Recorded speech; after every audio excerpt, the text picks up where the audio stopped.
কি কারণে অভিশপ্ত হয়েছিল ইয়াহুদিরা সে বিষয়ে জানাবো এই পর্বে। হযরত ইব্রাহিম আলাইহিসসালামের ওরস থেকে সুপ্রসিদ্ধ দুটি বংশধারা নেমে এসেছিল, যার একটি তৈরি হয়েছিল ইব্রাহিম আলাইহিসসালামের প্রথম স্ত্রী সারা আলাইহিসসালাম গর্ভজাত সন্তান ইসাক আলাইহিসসালামের মাধ্যমে, অপরটি তৈরি হয়েছিল তার দ্বিতীয় স্ত্রী হাজেরা আলাইহিসসালামের গর্ভজাত সন্তান ইসমাইল আলাইহিসসালামের মাধ্যমে।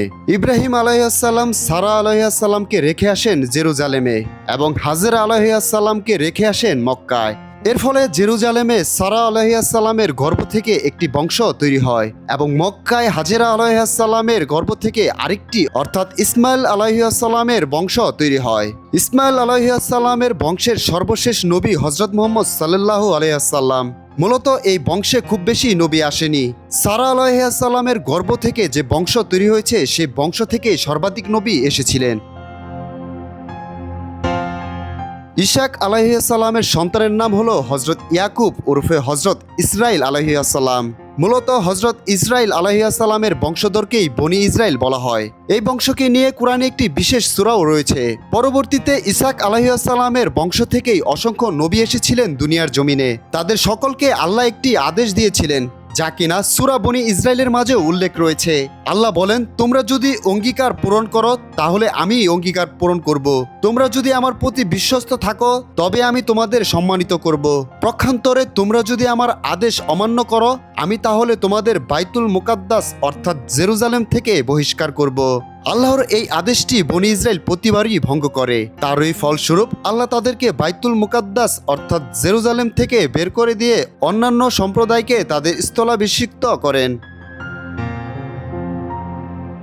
হযরত ইয়াকুব আলাইহিসসালামের 11 জন সন্তান ছিলেন, তার মধ্যে হযরত ইউসুফ আলাইহিসসালাম ছিলেন একজন। হযরত ইউসুফ আলাইহিসসালামকে তার ভাইরা একটি কুয়ার মাঝে ফেলে যান। পরবর্তীতে মিশরের রাজা তাকে কিনে নেন এবং তিনি মিশরের রাজপরিবারে লালিত পালিত হন। পরে তিনি মা বাবা ভাইদের ফেরত নিয়ে আসেন মিশরে। সেখানে এসেও বনি ইসরাইল আল্লাহর দেয়া অঙ্গীকার ভঙ্গ করেন। ফলে আল্লাহ তাদেরকে ফেরাউনের দাসত্ব শৃঙ্খলে বন্দী করেন। রাজা বাদশা থেকে তারা পরিণত হয় দাসে। ঘটনার কালক্রমে আল্লাহ বনি ইসরাইলকে দয়া করেন এবং তাদের নিকট হযরত মুসা আলাইহিসসালামকে প্রেরণ করেন। মুসা আলাইহিসসালামকে তাদের ফেরাউনের কবল থেকে উদ্ধার করেন এবং বনি ইসরাইল দাস থেকে আবারও সম্মানিত জায়গায় ফেরত আসেন। সে সময় মুসা আলাইহিসসালামের উপর তাওরাত নাজিল হয়েছিল। এই তাওরাত যতদিন পর্যন্ত বনি ইসরাইল অনুসরণ করেছিল ততদিন পর্যন্ত তারা পথভ্রষ্ট হয়নি।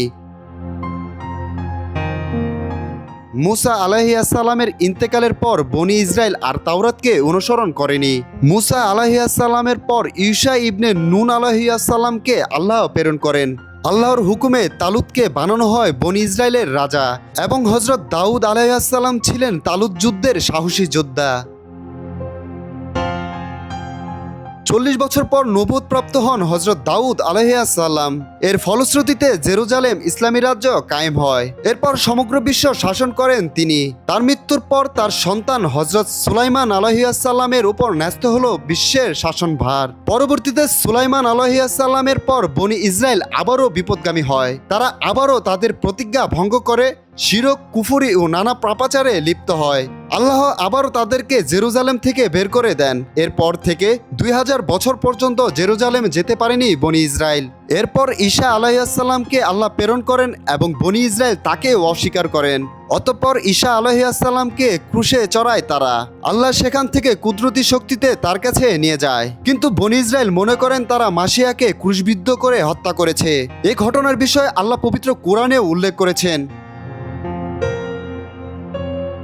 হযরত ঈসা আলাইহিসসালামের দীর্ঘ 500 বছর পরে রাসূল সাল্লাল্লাহু আলাইহি দুনিয়ার বুকে আসেন এবং নবুয়ত প্রাপ্ত হন।